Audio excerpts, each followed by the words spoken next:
It was late at night, the kind of night when the city streets looked tired, almost as if they wanted to rest as much as the people walking them. Neon lights flickered weakly, reflecting on the wet pavement after a sudden drizzle. Inside a small, old diner at the corner of Maple and Fifth, Elena was wiping down the counter for what felt like the 100th time that day. She had been working since early morning, pulling double shifts again. Her hands were sore, her back ached, and her feet felt like stone. Still, she never let exhaustion strip away her kindness. That diner wasn't just her job. It was her battlefield, her survival, her way of keeping rent paid and food on the table. Most nights she walked home with nothing but loose change in her pocket, but she never complained out loud. Complaining didn't pay bills. As she stacked the last of the clean plates, Elena glanced out through the big diner window. At first, she thought her tired eyes were playing tricks on her, but then she noticed a small figure sitting just outside, half hidden beneath the glowing neon sign. It was a child. A boy. He looked so fragile, huddled in an old wheelchair, shivering under a torn blanket that barely covered his thin frame. His dark hair was plastered against his forehead from the rain, and his small hands gripped the edges of the fabric like it was his only shield against the cold. Elena froze, her rag still in her hand. For a second, she hesitated. Maybe someone was coming back for him. Maybe his family was nearby. But the street was empty. Silent. Just the hiss of car tires on wet asphalt and the dim hum of a pawn shop sign across the road. Her chest tightened. She had seen too many nights like this. People abandoned, forgotten, left to fight the cold alone. And even though she didn't have much to give, Elena knew she couldn't just ignore him. That wasn't who she was. She pushed open the heavy diner door, and a sharp gust of wind hit her immediately, making her shiver. She crouched down beside him, speaking softly, her voice steady but warm. "Hey, sweetheart, what are you doing out here all by yourself?" The boy flinched at her words, his blue eyes darting toward her with uncertainty. For a moment, he looked like he might roll away, as if kindness itself was something too foreign to trust. Finally, he whispered, barely audible over the rain, "I'm waiting for my dad." Elena looked up and down the street again. No one. Her instincts screamed at her. This kid wasn't just waiting. He was abandoned, at least for now. She bit her lip, her heart racing with a mixture of worry and determination. "Well," she said gently, offering him the warmest smile she could manage, "you can't stay out here like this. It's freezing and you'll get sick. Come inside with me, okay? I'll make you something special." The boy hesitated, but his small shoulders finally relaxed, just a little. And that was enough. Elena carefully placed her hands on the back of the wheelchair and pushed him toward the glowing diner, into the warmth, into the light, without realizing that this one simple decision was about to change her life forever. The moment Elena wheeled the boy inside, the atmosphere shifted. The warmth of the diner wrapped around them like a blanket. The air smelled of fresh coffee, buttered toast, and the faint sweetness of pies cooling on the counter. For Elena, it was the ordinary scent of exhaustion and routine. But for the boy, it was something different. Safety. She guided him to a booth near the radiator, the warmest spot in the whole place. Grabbing a clean towel from behind the counter, she draped it gently over his damp shoulders. She crouched down to meet his gaze. "This is the best thing I've ever tasted," he whispered, his voice carrying a weight far older than his years. Elena chuckled, leaning on the edge of the booth as she watched him eat with an eagerness only true hunger could bring. "Good food makes everything better," she said lightly, though inside her chest ached. Children weren't supposed to look that worn, that tired, that fragile. For the first time that night, Daniel's shoulders relaxed. He laughed softly when a string of cheese clung stubbornly to his chin. Elena grabbed another napkin and wiped it away. "Messy eater, huh?" she teased, and for a second it felt like she wasn't serving a stranger, she was caring for family. But what Elena didn't know was that across the street, hidden in the shadows of a sleek black car, someone was watching every single move. And that someone wasn't just anybody. It was the boy's father. A man with more money than she could ever imagine. A man whose world was built on power and control. At that very moment, while Elena thought she was simply offering kindness, she was unknowingly stepping into a story far bigger than herself. One act of generosity was about to open doors she never even knew existed. Outside the diner, the rain hadn't let up. It poured in steady sheets, bouncing off the hood of a sleek black car parked across the street. Its tinted windows reflected the neon glow of the diner's sign, making it impossible for anyone inside to see who was watching. But there was someone. Raymond Hale sat in the back seat, his sharp gray eyes locked on the scene unfolding just a few yards away. At 48, he was a man carved by power. Every wrinkle on his face, every calculated pause in his speech carried the weight of someone who had built an empire with precision and ruthlessness. Hale Industries wasn't just a company, it was the beating heart of the city's tech world. And Raymond had made sure nothing, not emotions, not weakness, not kindness, ever got in the way. Yet here he was, parked in the shadows, silently watching a waitress in a cheap apron feed his son. Daniel?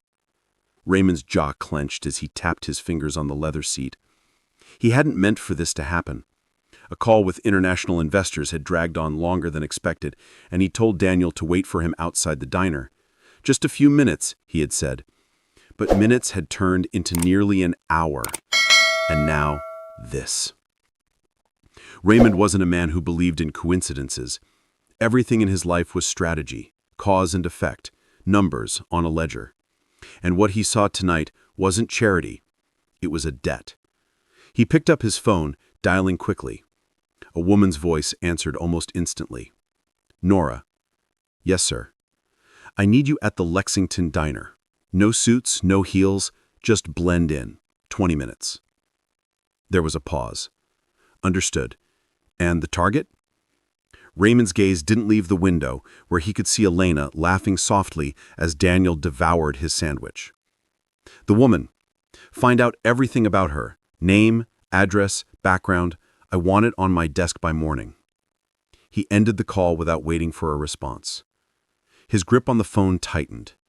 Inside the diner, Daniel was smiling for the first time in weeks, his small legs swinging beneath the booth as he dipped bread into the soup. Elena leaned closer, wiping tomato stains from his chin with a napkin, her expression warm and patient. She wasn't rushing. She wasn't annoyed. She treated him like he mattered. Raymond's chest tightened at the sight. He didn't like the feeling. It was foreign, unsettling. In his world, kindness wasn't free. It was leverage, a transaction waiting to be settled. Whether she knew it or not, Elena Carter had just stepped into his world. And in Raymond's world, debts always came due. The rain tapped harder against the car roof. Raymond leaned back in his seat, his eyes never leaving the diner window. To him, this wasn't the beginning of a sweet story, no. This was the start of something dangerous, something he couldn't yet define, but he knew one thing for sure. This woman wasn't ordinary, and he would make sure she never disappeared from his sight again. The diner's clock ticked past midnight. Elena was busy refilling Daniel's glass with warm milk, watching his eyelids grow heavy after the meal. For the first time since she'd spotted him out in the rain, he looked safe. She smiled to herself. Moments like these were the only reward she ever needed. But the door suddenly... She crouched beside him, her tone light and sweet.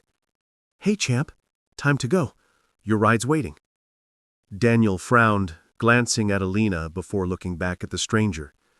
But I haven't finished my milk. The woman tilted her head, keeping her smile. You can take it with you. Something in Elena's gut tightened. There was something off about the way this woman moved, the way her smile didn't quite reach her eyes. Elena crossed her arms, her voice calm but sharp. You know him? The woman didn't flinch. Of course. I'm his aunt. Daniel froze, just for a heartbeat. His small hand clenched the napkin Elena had given him, knuckles turning white. That hesitation, barely a second, was all Elena needed. She knew the look of fear when she saw it. She crouched beside him, her voice softer now, almost like a shield. "You okay, baby? You want to go with her?" Daniel's lips trembled. His voice was small, uncertain. "She's here for my dad. I guess I have to." Elena's stomach twisted. Every instinct screamed at her to push back, to demand answers, to keep him right there where he was safe. But she had lived long enough to know the rules. A woman like her, a black waitress in a run-down diner, didn't get the luxury of making scenes. If she pressed too hard, she'd be the one in trouble, not the stranger in the hoodie. Still, she wasn't going to let him leave empty-handed. She walked to the counter, grabbed a chocolate chip cookie wrapped in wax paper, and slid it into Daniel's hand. "For the road," she said with a smile that masked the tightness in her chest. Daniel's face lit up. "Thanks, Elena. You're the best." The woman straightened, gripping the wheelchair handles. For a second, before she pushed Daniel toward the door, her gaze flicked back to Elena. No words, just a look. Cold. Warning. Elena's smile faltered, but she didn't move. She simply watched as Daniel disappeared into the rain once again. Outside, the black car's headlights flashed, waiting. The door opened before the woman could even knock, and a tall, broad-shouldered man stepped out, his figure framed by the neon glow of the diner sign. Raymond Hale. The moment Daniel was settled inside the car, Raymond turned his piercing gaze toward the woman. "Well?" She exhaled, pulling back her hood. "She's sharp. Didn't buy the aunt story. Almost called me out." Raymond's expression didn't change, but the flicker in his eyes told the rest. This waitress, Elena, wasn't like the others, and whether she realized it or not, she had just walked into his world. The rain hadn't stopped by the time Elena finished closing the diner. She trudged home with her sneakers soaked, the night chill sinking deep into her bones. The meager tips from the shift jingled lightly in her pocket, barely enough to cover groceries, let alone rent. But what weighed heavier wasn't the coins. It was the image of Daniel's hesitant eyes, the forced smile of that so-called aunt, and the uneasy knot that had been twisting in her chest ever since. By the time she climbed the creaky stairs to her small apartment on West Fayette Street, she was shivering. The heat barely worked, and the thin walls let in every sound from her neighbors' TVs. She tossed her wet apron on a chair and leaned against the door, rubbing her face. That's when she heard it. A knock. Elena froze. Nobody knocked on her door at this hour. Slowly, cautiously, she tiptoed to the peephole. What she saw made her stomach drop. A man stood there. Tall, broad-shouldered, dressed in an expensive black coat that probably cost more than her entire month's rent. His hair was damp from the rain, but his shoes? Spotless. His face was sharp, controlled, the kind of face that didn't belong in her world. Her instincts screamed to keep the door locked. Still, she heard her voice steady. "Who is it?" There was a pause. Then a deep, measured voice replied. "Raymond Hale." The name meant nothing to her, but the way he said it, like it should, made her skin prickle. "I don't know you," she said flatly. "No," he agreed. "But you know my son." Elena's pulse skipped. "Daniel." She gripped the doorframe tighter. "You're his father." Raymond gave a small nod. "I was across the street last night. I saw everything." The chill that had settled in her bones turned sharp. "You were watching?" she said slowly, her voice laced with accusation. "I was." She exhaled hard, crossing her arms. "So what is this? You here to complain that I fed your kid?" For the first time, his expression shifted just barely. "No," I'm here because I don't believe in charity, but I do believe in paying debts." Before she could react, he reached into his coat and placed an envelope on our rickety kitchen table. It was thick, heavy, the kind of envelope that carried weight far beyond paper. Elena stared at it like it might bite. "What is that?" "A job offer." Her brain stalled. She blinked, then let out a sharp, incredulous laugh. "You think I want to work for some rich man who thinks handing out a check makes us even?" Raymond didn't flinch. His voice stayed steady, unshakable. "I don't think you want charity, Elena. That's why I'm not offering it." Hearing her name in his mouth made her chest tighten. She folded her arms tighter, her walls going up. "You don't even know me." His gaze didn't waver. "I know enough. You gave my son food without expecting anything in return. You didn't treat him like a burden. You saw him. That's rare." The room felt suddenly smaller, heavier. Elena's eyes flicked to the envelope again, her pride warring with her exhaustion, with the memory of Daniel's smile, with the ache of knowing tomorrow would be just another battle for survival. Her mother's voice echoed in her head. "Never owe these people anything, baby. They don't give without taking." Elena's jaw clenched. "Why me?" For the first time, something flickered in Raymond's eyes. Something almost human. His voice dropped, quieter, like it cost him to say it. "Because you saw my son. Not my money. Not my name. Him." Elena swallowed hard. She reached for the envelope with trembling fingers. "I'll think about it." Raymond gave a curt nod, his face unreadable. Then, without another word, he turned and left, disappearing into the night. Elena stood frozen long after the door shut, the weight of the envelope pressing against her palm. And deep down, she already knew.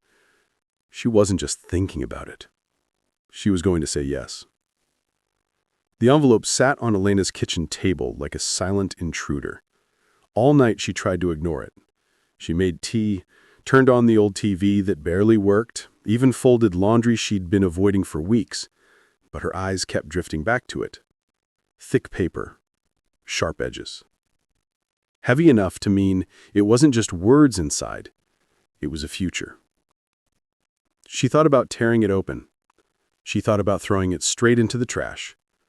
Both ideas terrified her. By morning, Elena barely slept. She dragged herself to the diner, her body heavy but her mind racing. Every clink of dishes, every hiss of the coffee machine was drowned out by the echo of Raymond's voice in her head.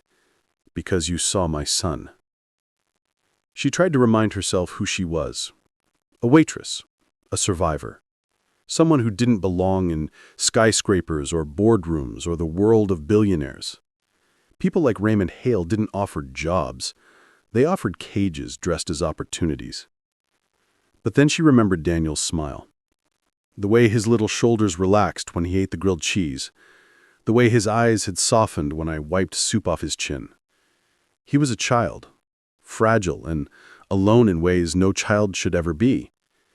And if working for his father meant staying connected, meant making sure he was okay, could she really walk away? That night, she sat at her tiny kitchen table, finally pulling the envelope closer. Her hands shook as she broke the seal. Inside was exactly what she feared and secretly hoped for. A contract. 6 figures. Benefits. Health insurance. The kind of job that could erase years of struggle in an instant. Her laugh was bitter, humorless. 6 figures, she whispered to herself. She had spent years counting quarters at the laundromat, scraping by on tips that barely covered rent. 6 figures was a different planet. But it wasn't just the money. The offer came with strings, invisible but undeniable. Pride clashed with desperation. Her mother's warnings still echoed in her ears. They don't give without taking. The next morning, Elena stood in front of the towering glass building of Hale Industries. The sun caught on its surface, making it shine like something untouchable, something not meant for people like her. Her thrifted blazer felt stiff. Her secondhand heels pinched her feet. She kept her head high anyway. Inside, everything gleamed. Polished marble floors, chrome elevators, walls lined with art that probably cost more than her entire apartment building. And the stairs. Everyone she passed gave her that look. The quick up and down, the calculation, the silent judgment. She'd seen it before. In restaurants, in stores, in offices where she didn't belong. But here it was sharper, louder. Still, Elena didn't flinch. She knew how to stand her ground. She had done it all her life. When the elevator doors opened on the top floor, Raymond was waiting. His office was everything she expected. Sleek, cold, spotless. He didn't look up from his papers as she walked in. He simply gestured to the chair across from him. "You're late." Elena arched her brow and sat, her voice steady. "By 2 minutes?" His gray eyes finally met hers. "That's 2 minutes." Minutes I don't get back. She exhaled slowly, shaking her head. She had been in his world for less than 5 minutes, and already he was testing her. She knew one thing for certain. If she was going to survive this, she couldn't play small. "You want me here or not?" she asked. Raymond leaned back, studying her, his expression unreadable. That remains to be seen. Elena had expected Hale Industries to feel different, but not this different. The moment she stepped into that gleaming glass tower, it was like she had crossed into another universe. The air itself carried weight, power, money, authority. Even the silence of the place was expensive. She walked through the lobby with her chin up, pretending not to notice how every pair of eyes snapped toward her. It wasn't curiosity, it was calculation. People in crisp suits and polished shoes scanned her thrifted blazer and second-hand heels, and their expression said it all. She doesn't belong here. But Elena had dealt with stares before. Growing up, she'd walked into classrooms, stores, and restaurants where people decided she was less before she even spoke. And she had learned one thing: you never shrink. You stand taller. When the elevator doors opened on the top floor, Raymond's assistant, Nora, was waiting. Dressed sharply in a tailored gray dress, tablet in hand, she carried herself like someone who didn't just work here. She owned every hallway she walked down. "Miss Carter," Nora said smoothly, her tone polite but distant. "Welcome to Hale Industries." Elena smirked faintly. "Oh, so we're doing last names now. Good to see you again, Miss Winters." For the first time, Nora's perfect composure cracked, just slightly. A flicker of surprise flashed in her eyes before she quickly masked it.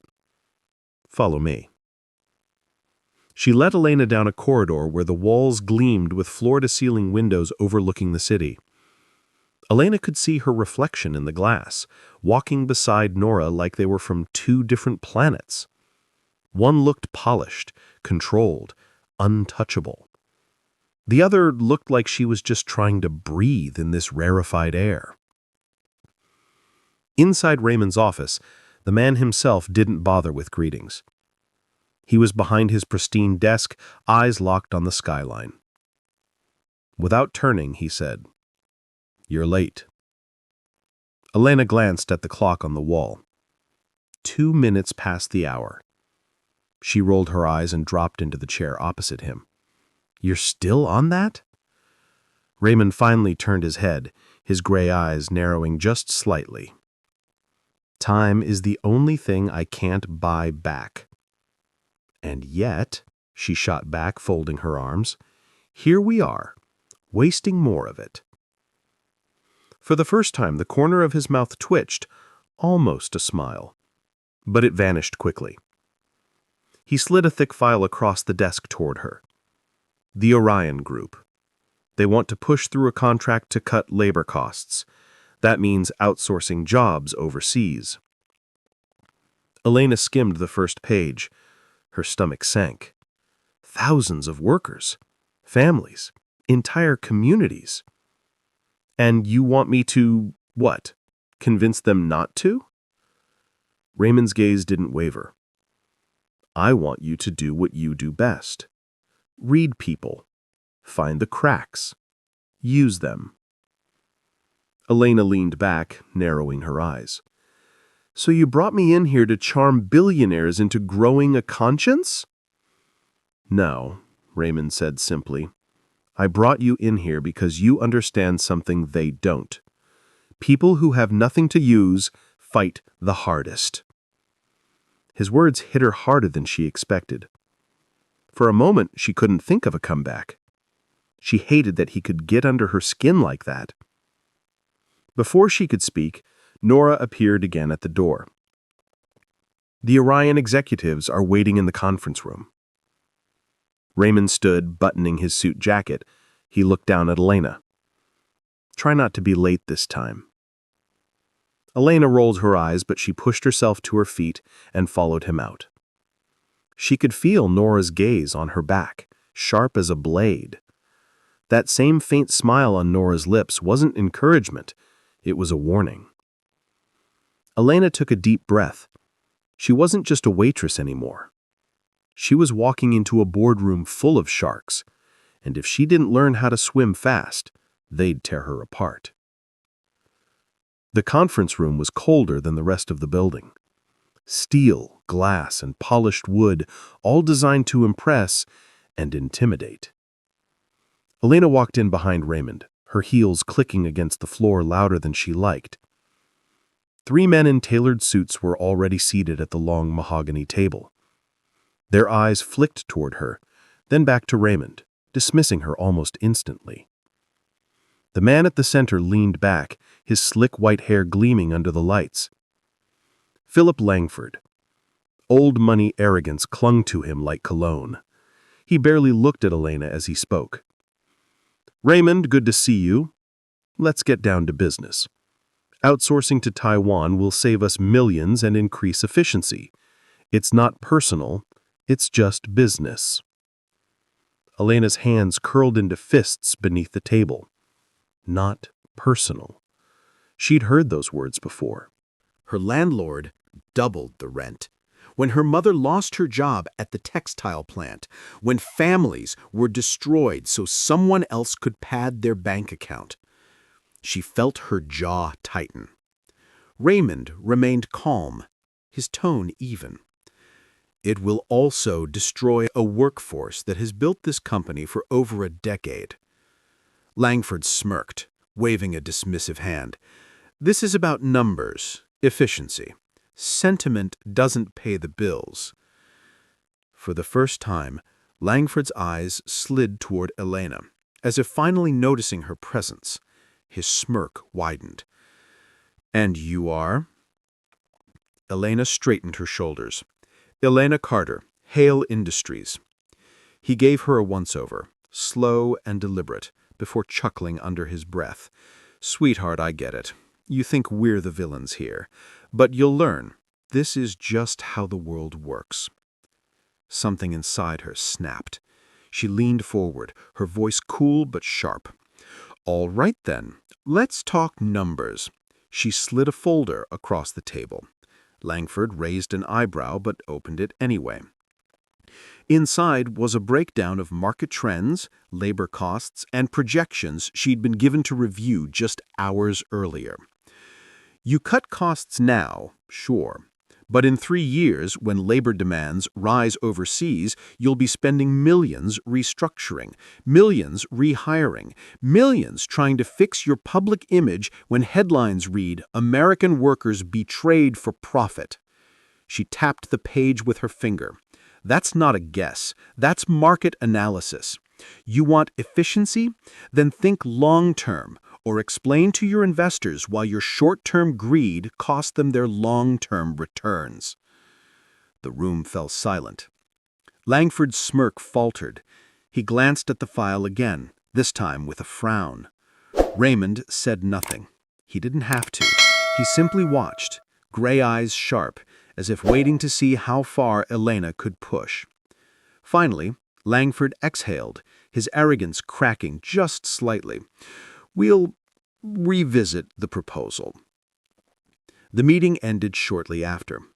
The Orion executives gathered their papers and left with stiff expressions. Elena leaned back in her chair, her pulse still racing. She turned to Raymond. "Well?" He studied her for a long moment, unreadable. Then, with the faintest trace of approval in his voice, he said, "I knew I hired you for a reason." Elena smirked, letting the adrenaline settle. "Damn right you did." For the first time since stepping into Hale Industries, she felt like she had earned her place. But victories at the top never lasted long, and while Elena celebrated her first win, someone else was already plotting her downfall. 2 months into her new role, Elena had found a rhythm. She wasn't just the outsider anymore. She was building her own space inside Hale Industries. People still stared, still whispered, but they had also started to respect her after the Orion meeting. She thought, for the first time, that maybe she belonged here. Then, everything crashed. It happened on a Tuesday. Elena had just returned from a lunch with clients when Nora intercepted her in the hallway. Her sharp expression carried no room for small talk. "We have a problem," she said, handing Elena a printed email. Elena's stomach dropped the moment she saw it. Classified company data, financial records, projections sensitive enough to shake stock prices, forwarded to the press. And the forwarding email had her name on it. The paper blurred in her vision. "This isn't mine," she whispered. "I know," Nora replied. Her voice was calm, but her eyes betrayed urgency. "But someone wants it to look like it is." Elena felt the air thicken around her. She had been here before, different places, different faces, but always the same story. A black woman with too much confidence didn't get the benefit of the doubt. She didn't get presumed innocence. She was guilty the second someone pointed a finger. "Who's seen this?" she asked, forcing herself to breathe. Nora hesitated. "Raymond and the board." The words hit harder than any slap. The board, those polished men in their tailored suits, already saw her as an intruder.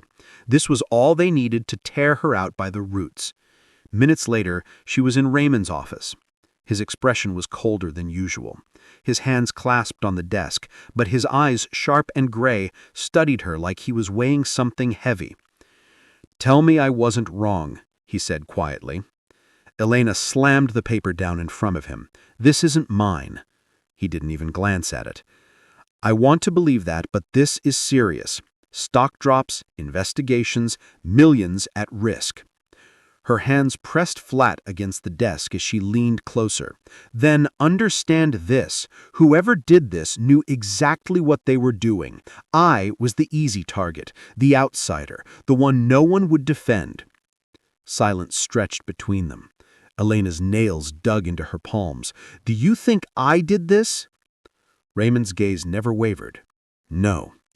Relief hit her like a wave. But before she could breathe, he added, "The board does." Elena swore under her breath, pacing the room. The walls felt like they were closing in. "We're closing in, the noose tightening." "So what happens now?" Raymond rose from his chair, straightening his suit jacket. "Now we find the real leak." The words stopped her cold. "We. Not you, not me. We." For the first time since this nightmare began, Elena felt the ice in her chest crack. Raymond wasn't throwing her to the wolves. He was standing beside her. Nora joined them, tablet in hand. "I traced the email. It was routed through an external server. Someone covered their tracks, but not well enough. There are digital breadcrumbs." "Follow them," Raymond ordered. All night, the three of them combed through logs, connections, and hidden trails. Finally, the truth surfaced. The leak wasn't Elena's. It was tied to Eric Calloway, a senior executive with 10 years in the company. A man who wore a spotless reputation like armor while letting others take the fall for his schemes. By morning, Elena wasn't trembling anymore. She walked into the boardroom not as the accused, but as the accuser.